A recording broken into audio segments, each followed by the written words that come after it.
Здравствуйте, с вами Анастасия на канале Еда на любой вкус.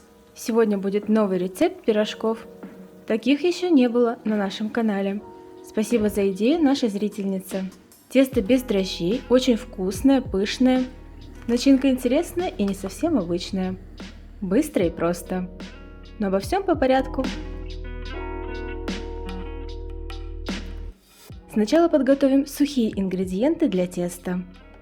450 граммов муки тщательно размешаем с разрыхлителем в количестве 8 грамм. Что касается самого теста, то оно бездрожжевое, будет на основе творога. Для этого нам понадобится 300 граммов мягкого неводянистого творога. Добавляем 120 граммов густой сметаны, она может быть 10 или 15%. Также высыпаем 5 граммов сахара и 7 граммов соли.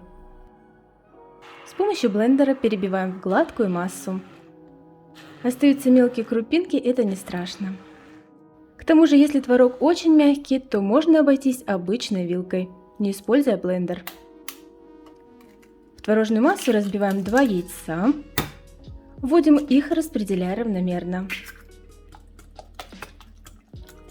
И вот теперь главная задача – добавить нужное количество муки с разрыхлителем. Подсыпаем частями, не все сразу. А благодаря тому, что мука смешана изначально с разрыхлителем и добавляется вместе, то точно от разрыхлителя не будет лишнего привкуса, если, к примеру, муки ушло бы меньше. И вот тесто становится гуще. Продолжим месить его руками и в процессе вмешивания будем добавлять 50 граммов мягкого сливочного масла. Тесто будет воздушное, мягкое даже после остывания. Но обязательное условие – не забить его мукой. Поэтому внимательнее относитесь к замесу. Лучше пусть немного муки с разрыхлителем останется, чем вы вмешаете слишком много. Остатки можно просто завернуть в сухой пакет и уже использовать для другого рецепта. Итак, тесто у нас готово, мягкое, держит форму, совершенно не липкое и приятное на ощупь. Обязательно на 10 минут оставляем его, пусть оно постоит, чтобы развилась клейковина. Этого времени вполне хватит, чтобы подготовить быструю начинку. 100 граммов зеленого лука нарезаем не очень крупно, следом сыр. У меня осетинский и адыгейский, беру по 150 граммов каждого. Этого будет вполне достаточно на все пирожки. Вместо такого сыра можно использовать брынзу слабосоленую, либо вовсе творог. А хотите, замените вообще другой начинкой, на ваш вкус. Тем временем мы смешали сыр и лук. Начинка готова. Правда же быстро? Тесто даже за 10 минут заметно стало мягче. Совершенно немного смазываем руки маслом и, не обминая тесто, разделим на 12 частей. Что касается такого теста, конечно же, есть особенности при жарке. Расскажу чуть позже, не пропустите, это тоже важно. По весу оно вышло ровно на 1 килограмм. Примерно по 83-84 грамма каждый кусочек весит. Можно делать пирожки, они будут круглые. Распластаем кусочки тонко, так как толстое тесто от сочной начинки может не успеть прожариться. Прячем начинку внутри, также не делая узел толстым. Получается круглый пирожок, который слегка придавим. И он не будет уже такой высокий, а следовательно уйдет меньше масла для жарки. Кстати, вы заметили крупинки творога? Они не очень большие, сильно ощущаться не будут. На каждый пирожок понадобилось около 30 граммов начинки.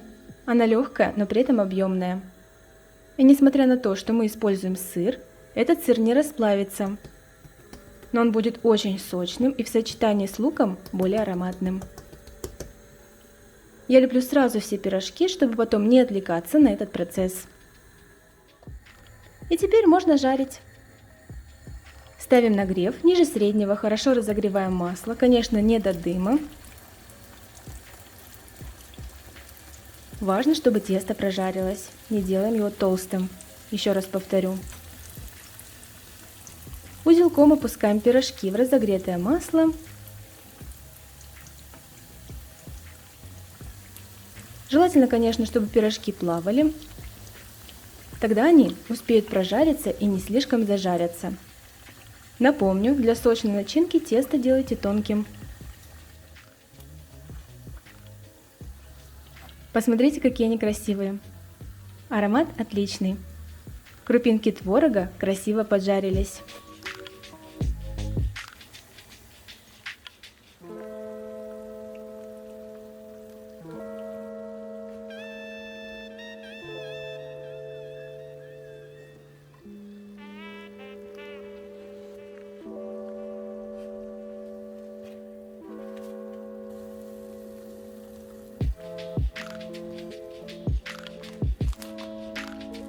Тесто горячее всегда хрустит, ну а после становится мягким.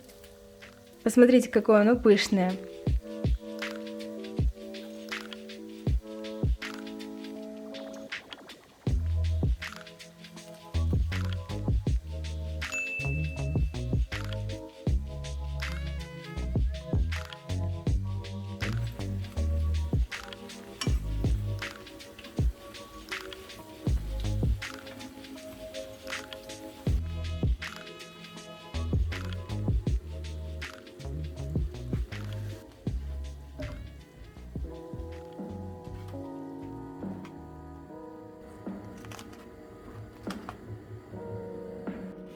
Очень горячие, обжигают пальцы. Но кто же устоит перед таким пирожком? Скорее хочется попробовать. Все пирожки готовы. Еще раз взглянем, что получилось.